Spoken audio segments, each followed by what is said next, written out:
दोस्तों नमस्कार। मुकनेक India TV से मैं हूं भास्कर सुमन। दोस्तों,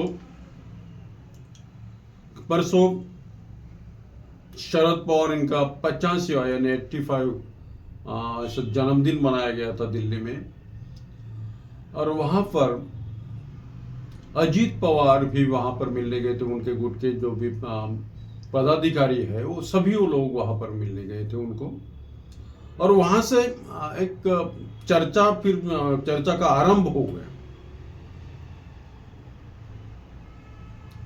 अमित शाह भी शरद पवार को मिले, उनको बर्थडे की बधाई दी उन्होंने, और फिर एक चर्चा वहां से चल पड़ी कि क्या शरद पवार भी बीजेपी का दामन थाम लेंगे।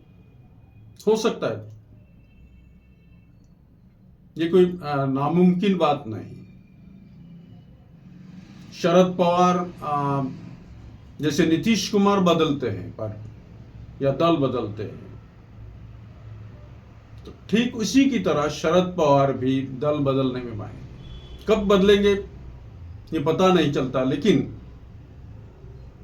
वो कई बार ऐसा यानी कर चुके हैं, कई बार ऐसे बदल चुके हैं।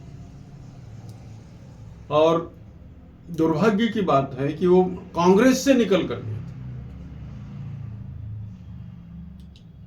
कांग्रेस में उतनी बड़ी अपॉर्चुनिटी थी, वो प्राइम मिनिस्टर भी बन सकते थे अगर से कांग्रेस में रहते। प्रधानमंत्री मनमोहन सिंह की जगह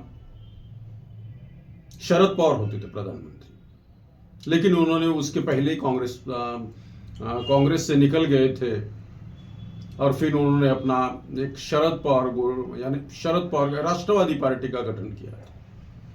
बहुत सारे लोग, ममता बनर्जी, बहुत सारे लोग वहां से निकल गए थे और उन्होंने अपनी अपनी पार्टियां बना ली।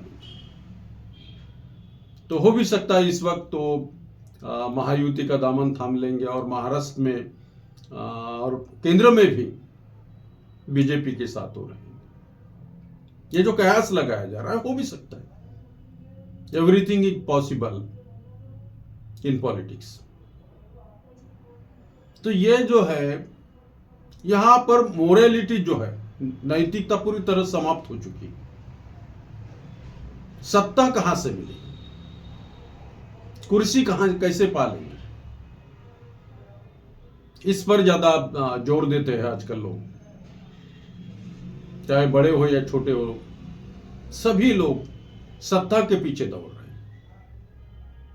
नैतिकता पूरी तरह से मर चुकी है, मोरालिटी पूरी तरह से समाप्त हो चुकी है। और इसीलिए ये जो अभी जो पॉलिटिक्स दिख रहा है इस देश में, वो बहुत ही दुर्भावनापूर्ण है।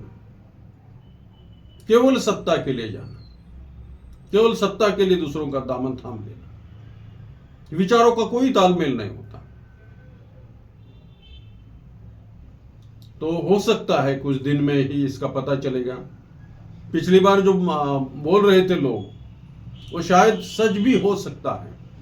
अजीत पवार को बचाने के लिए स्वयं शरद पवार ने अजीत पवार को अपने गुट से निकलने के लिए कहा, महायुति को ज्वाइन करने के लिए कहा होगा। हो भी सकता है। अजीत पवार को बचाना था, ईडी से भी बचाना था, इनकम टैक्स वालों से भी बचाना था। कई हजार करोड़ का मामला है, उसमें उनका नाम उछल गया था और फिर ईडी वगैरह सब लग चुकी थी, और उसी समय उन्होंने अपना वहां से गुट बनाया, वहां से निकल गए राष्ट्रवादी से, और फिर अपना गुट बनाया, और फिर वो बीजेपी की सरकार में शामिल हो गए।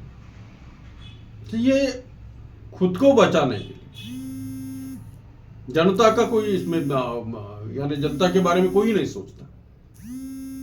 तो धन्यवाद दोस्तों, आज के लिए बस इतना।